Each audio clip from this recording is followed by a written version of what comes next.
Friends, welcome back.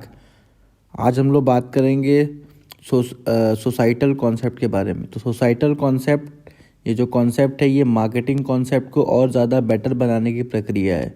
यहाँ पे हम लोग ने सोसाइटी के बारे में भी सोचना शुरू कर दिया। जैसा कि आपने लास्ट वीडियो में देखा था कि हम लोग केवल अभी कंज्यूमर पे फोकस रख रहे थे कि किसी तरीके से कंज्यूमर को खुश कर ले, बस हमारा प्रोडक्ट बिक जाएगा।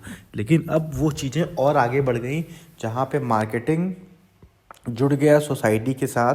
अब आपको मार्केटिंग करना है, कंज्यूमर को खुश करना ही करना है, लेकिन आपको सोसाइटी को भी ध्यान रखना है। मतलब अब ऐसा नहीं है कि प्रोडक्ट सस्ता बनाने के चक्कर में आप पॉल्यूशन फैला रहे हो, ठीक है। तो अगर ऐसा करोगे तो फिर कंज्यूमर आपके गुड्स को नहीं खरीदेगा।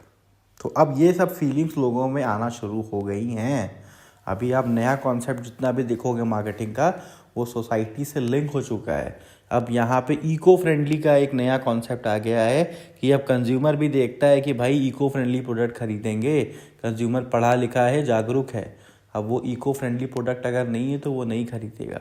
वो अपना भी फ़ायदा देख रहा है और साथ ही साथ इन्वायरमेंट का भी फ़ायदा देख रहा है। अब कंज्यूमर जागरूक हो गया है। तो जिस भी अब सिचुएशन क्या, जैसा कि आप जानते हो बिज़नेस एक डायनामिक इन्वायरमेंट है, तो यहाँ पे समय समय पे चीज़ें चेंज होती रहती हैं। तो अब जो सिस्टम, अब जो टाइम चल रहा है, अब वो चल रहा है सोसाइटल मार्केटिंग कॉन्सेप्ट का। कि कंज्यूमर को तो ध्यान दो ही, कंज्यूमर को तो आपको ध्यान देना ही पड़ेगा। सस्ते प्रोडक्ट अच्छे क्वालिटी के देने ही पड़ेंगे, लेकिन साथ साथ आपको सोसाइटी को भी साथ लेके चलना है। सोसाइटी को भी नुकसान पहुंचाना नहीं है, पॉल्यूशन नहीं करना है, सोसाइटी को भी साथ लेके चलना है। तो ये हो गया हल्की सी ब्रीफिंग। अब स्टार्ट करते हैं, हम लोग देखते हैं क्या लिखा हुआ है हमारे एनसीईआरटी के बुक में। The marketing concept as described in the preceding section cannot consider as adequate if we took at the challenges posed by the social problem like environment pollution, deforestation, shortage of resource, population explosion and inflation. तो यहाँ पे क्या बता रहा है, जो भी हमारे सोसाइटी के प्रॉब्लम्स हैं, जैसे इन्वायरमेंट पॉल्यूशन हो गया, डिफॉरेस्टेशन हो गया, शॉर्टेज ऑफ रिसोर्स हो गया, पॉपुलेशन एक्सप्लोजन हो गया और साथ ही साथ इन्फ्लेशन हो गया। अगर इन चीज़ को हम ध्यान नहीं दे रहे हैं और गुड्स बनाए चले जा रहे हैं तो हम मार्केट में सर्वाइव नहीं कर पाएंगे। आप कोई भी गुड्स बनाइए, अब आप उस गुड्स के वजह से सोसाइटी में कोई नुकसान हो रहा है तो अब सोसाइटी आपके गुड्स को नहीं खरीदेगी। आप देखोगे पहले जो नमकीन के पैकेट्स आया करते थे, प्योर प्लास्टिक में आते थे। अब बहुत सारे जो अच्छी कंपनीज़ हैं उन लोग ने इको फ्रेंडली प्लास्टिक देना शुरू कर दिया, जो कि बायोडिग्रेडेबल है, वो आराम से डिग्रेड हो जाता है। तो ऐसे चीज़ें अब हर एक कंपनी यूज़ करने लगी, क्योंकि वो जानती है कि आज का कंज्यूमर अच्छा क्वालिटी तो चाहता ही है, लेकिन सोसाइटी का नुकसान नहीं चाहता। तो सोसाइटी का नुकसान नहीं चाहता, तो इसलिए ऐसा सामान बना के दो कि सोसाइटी को कोई नुकसान ना हो। नेक्स्ट आते हैं, the business orientation should therefore not be short sighted to serve only consumer needs. तो यहाँ पे क्या है कि बिजनेस अब शॉर्ट साइट नहीं होना चाहिए कि यहाँ पे केवल कंज्यूमर को बहला लिया, फुसला लिया, कंज्यूमर को अच्छे गुड्स दे दिए, अब कंज्यूमर हमारा गुड्स खरीदेगा। नहीं, अब नहीं खरीदेगा कंज्यूमर आपका गुड्स। कंज्यूमर अपने सोसाइटी को भी ध्यान देगा, अपने इन्वायरमेंट के बारे में भी देखेगा। जब तक आपके प्रोडक्ट से अगर इन्वायरमेंट को नुकसान हो रहा है तो कितना भी सस्ता हो आपका गुड्स, कंज्यूमर नहीं खरीदेगा। अब कंज्यूमर हमारा और जागरूक हो गया है इस पर्टिकुलर कॉन्सेप्ट में। तो अब जो भी कंपनीज़ हैं वो सोसाइटी को भी ध्यान देती है। आप देखोगे फ्रिज का एडवर्टीज़मेंट आएगा, अगर एसी का एडवर्टीज़मेंट आएगा तो उसमें अब इको फ्रेंडली वर्ड यूज़ करना शुरू कर दिए हैं, ठीक है। तो कि ये सोसाइटी को नुकसान नहीं पहुंचाता, भले ही उससे नुकसान हो ना हो अलग चीज़ है, लेकिन अब कोशिश कंपनी की रहती है कि वो साथ ही साथ एडवर्टीज़मेंट में ये भी डालें कि हम सोसाइटी को नुकसान नहीं पहुंचा रहे हैं, ठीक है। अब आप देखोगे जो भी प्लास्टिक यूज़ करते हैं वो बायोडिग्रेडेबल प्लास्टिक यूज़ करते हैं और उसका एडवर्टीज़मेंट भी करते हैं। ऐसा नहीं कि बायोडिग्रेडेबल प्लास्टिक लगा के छोड़ दिया, उसमें लिखा होता है कि बायोडिग्रेडेबल है, ताकि कंज्यूमर को लगे कि हाँ भाई हम तो गुड्स खरीद रहे हैं और पैसा दे रहे हैं, हम अपना तो सोच रहे हैं, कहीं हम सोसाइटी को ख़राब तो नहीं कर रहे हैं। अब सोसाइटी में को भी कंज्यूमर ध्यान देता है तो ऐसे ही गुड्स खरीदता है जो कि सोसाइटी को कोई भी नुकसान ना पहुंचाए। अब आते हैं next, it should be also, ये हो गया।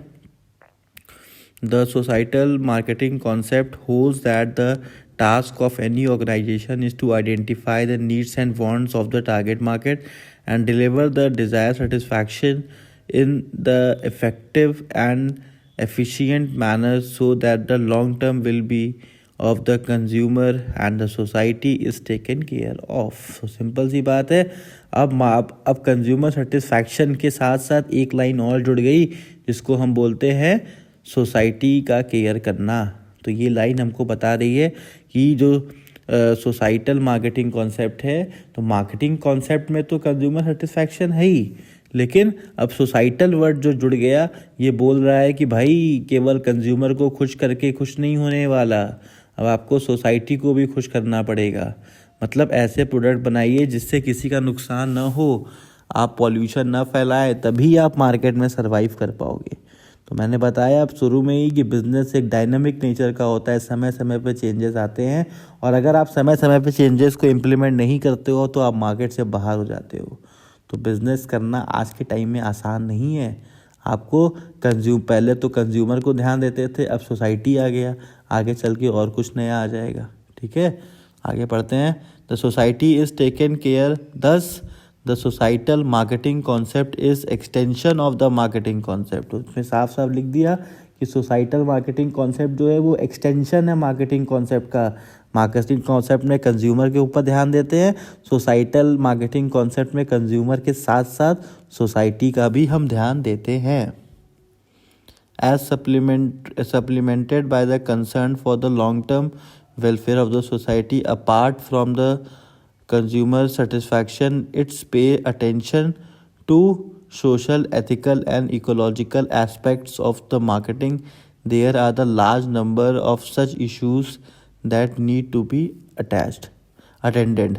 तो इसमें क्या बता रहा है कि ये करने से बहुत सारे इश्यूज जो थे उसको देखना, उसके तरफ ध्यान रखना बहुत ज़रूरी हो गया था, क्योंकि सोसाइटी अभी जब तक ये सोसाइटल कॉन्सेप्ट नहीं आया था हम केवल पैसे कमाने में लगे हुए थे। कंज्यूमर सेटिस्फैक्शन लेने में लगा था, हम पैसे कमाने में लगे थे। सब आंख बंद करके ये सब काम कर रहे थे। लेकिन जब से ये कॉन्सेप्ट आया तब से एथिकल प्रैक्टिस शुरू हो गया। एथिकल प्रैक्टिस मतलब यहाँ पे अब हम जेन्युइन काम करने लगे। अब न तो कंज्यूमर आंख बंद करके बैठा है, न तो प्रोड्यूसर आंख बंद करके बैठा है। कंज्यूमर ने कहा हम वही प्रोडक्ट खरीदेंगे जो सोसाइटी को नुकसान न करे, जो पॉल्यूशन न फैलाए। तो बस कंज्यूमर ने बस ये सोचा ही, और अब हमारे प्रोड्यूसर वो करना शुरू कर दिए। क्यों? क्योंकि उनको मार्केट में सर्वाइव करना है, वो कंज्यूमर के अगेंस्ट नहीं जा सकते। इसीलिए ये एक नया कॉन्सेप्ट मार्केट में एंटर किया, सोसाइटल मार्केटिंग कॉन्सेप्ट।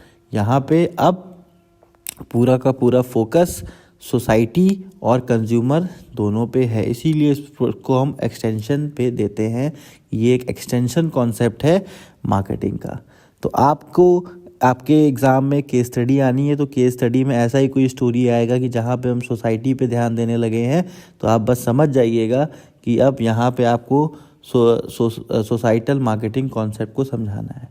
तो इसीलिए मैंने जो भी कॉन्सेप्ट समझाए हैं उसमें सब में एक स्टोरी बताई है।